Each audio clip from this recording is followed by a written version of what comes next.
নমস্কার বন্ধুরা, simple study চ্যানেলের পক্ষ থেকে সবাইকে জানাই স্বাগত। তো আজকে আমরা আলোচনা করব বায়ুমণ্ডলের চতুর্থ স্তর থার্মোস্ফিয়ার বা তাপমণ্ডল। এই যে এটা হলো বায়ুমণ্ডলের চতুর্থ স্তর, যার নাম থার্মোস্ফিয়ার বা তাপমণ্ডল। এই স্তরকে আয়নোস্ফিয়ারও বলে।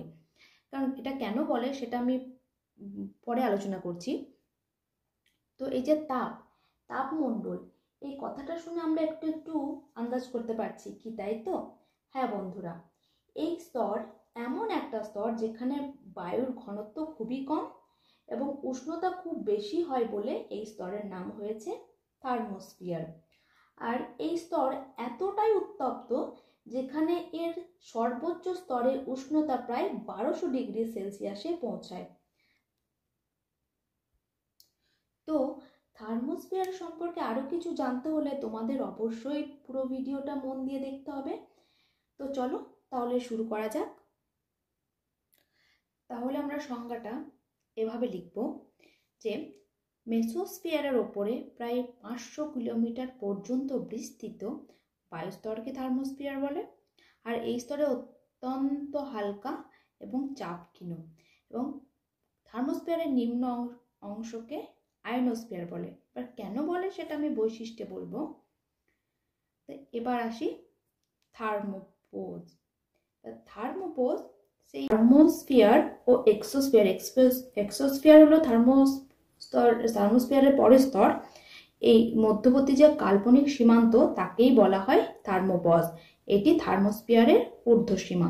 যে থার্মোস্ফিয়ার শেষ হচ্ছে এবং এক্সোস্ফিয়ার শুরু হচ্ছে, এই দুটি স্তরের যে মধ্যবর্তী যে অঞ্চল তাকেই বলা হচ্ছে থার্মোপজ। এখানে কিন্তু তাপের কোনো পরিবর্তন ঘটে না।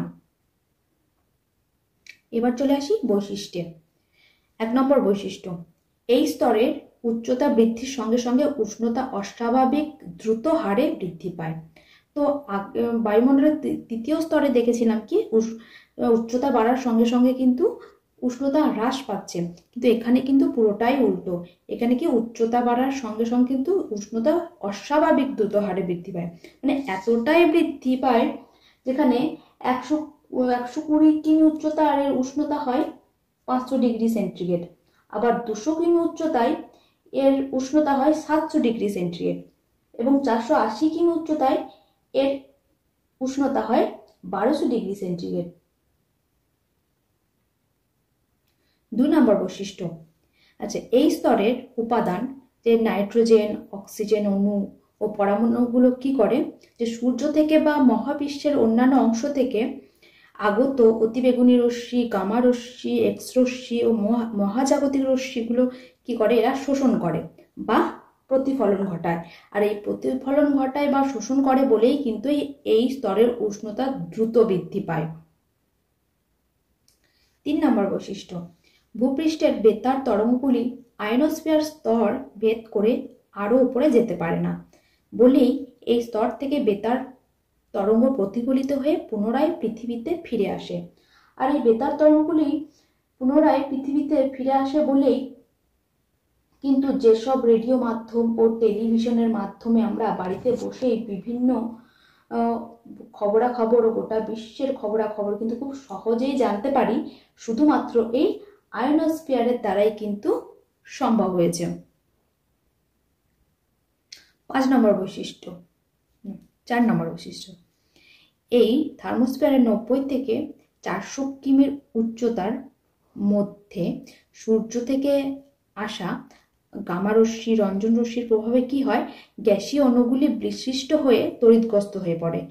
তাই এই স্তরকে আয়নোস্ফিয়ার বলা হয়। তাহলে আমরা জানতে পারলাম যে কেন এই থার্মোস্ফিয়ারকে কেন আয়নোস্ফিয়ার বলা হয়। 5 নম্বর বৈশিষ্ট্য, এই স্তরে মেরুজ্যোতি বা মেরুপ্রভা লক্ষ্য করা যায়। এই যে মেরুজ্যোতি, এই মেরুজ্যোতি জিনিসটা কি? আসলে উচ্চ অক্ষাংশের অঞ্চলে বা মেরু অঞ্চলের কাছাকাছি যেখানে 6 মাস রাত্রি চলে, সেখানে এক ধরনের আলোর প্রভা দেখা যায়। এই আলোর প্রভাকেই বলা হয় মেরুজ্যোতি। আচ্ছা, এই মেরুজ্যোতি কিভাবে সৃষ্টি হয়? দেখো, সৌরঝড়ের প্রভাবে বায়ুমণ্ডলের গ্যাসগুলো, বিশেষত অক্সিজেন ও নাইট্রোজেন অণু আয়নিত হয়ে কি হয়, বিভাজিত হয়ে পড়ে।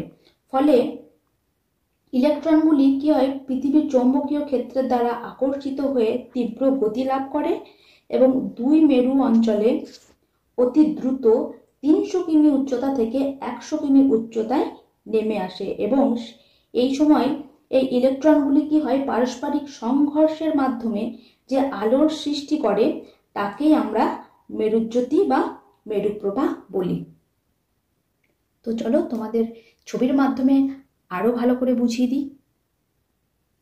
এই যে এটা হলো বায়ুমণ্ডলের চতুর্থ স্তর থার্মোস্ফিয়ার, আর এই জায়গাটা হলো আয়নোস্ফিয়ার, যার 90 থেকে 400 কিমি উচ্চতা পর্যন্ত কিন্তু এটা হলো আয়নোস্ফিয়ার। আর এই স্তরেই কি হয়, সূর্য থেকে যেসব রশ্মিগুলো, ক্ষতিকর রশ্মিগুলো, গামা রশ্মি, রঞ্জন রশ্মির প্রভাবে কি হয়, গ্যাসীয় অণুগুলি বিশিষ্ট হয়ে তড়িৎগ্রস্ত হয়ে পড়ে, তাই এর নাম হয়েছে আয়নোস্ফিয়ার।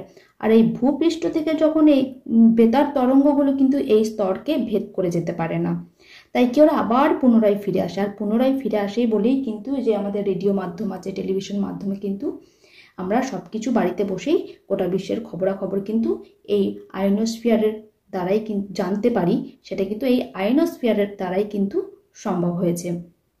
তাহলে বোঝা গেল। আর এই স্তর কি 80 কিমি থেকে 500 কিমি উচ্চতা পর্যন্ত বিস্তৃত। আর আমরা কি করেছিলাম, মেসোস্ফিয়ারে দেখেছিলাম যে উষ্ণতা এতটাই কম ছিল, -83 ডিগ্রি সেলসিয়াস। এই 83 ডিগ্রি সেলসিয়াস থেকে বেড়ে কত হয়েছে, 1200 ডিগ্রি সেলসিয়াস। তার মানে বুঝতে পারছো যে এই স্তরটা তো কতটা উত্তপ্ত। আর হ্যাঁ, একটা কথা বলে রাখি, যে আমি একটু আগে যে মেরু জ্যোতির কথা বললাম, এই মেরু জ্যোতিকে কি করে, উত্তর মেরুতে বলে সুমেরু প্রভা আর দক্ষিণ মেরুতে বলে কুমেরু প্রভা। তাহলে আজকে আমাদের বায়ুমণ্ডলের চতুর্থ স্তর থার্মোস্ফিয়ার সম্পর্কে বিস্তারিতভাবে জানা হয়ে গেল। তো আমার এই ভিডিওটি ভালো লেগে থাকলে অবশ্যই একটা লাইক করো, কমেন্ট করো এবং বন্ধুদের সাথে প্রচুর প্রচুর শেয়ার করো। আর আমার এই চ্যানেলে নতুন হয়ে থাকলে চ্যানেলটি সাবস্ক্রাইব করে অবশ্যই পাশে দেখো।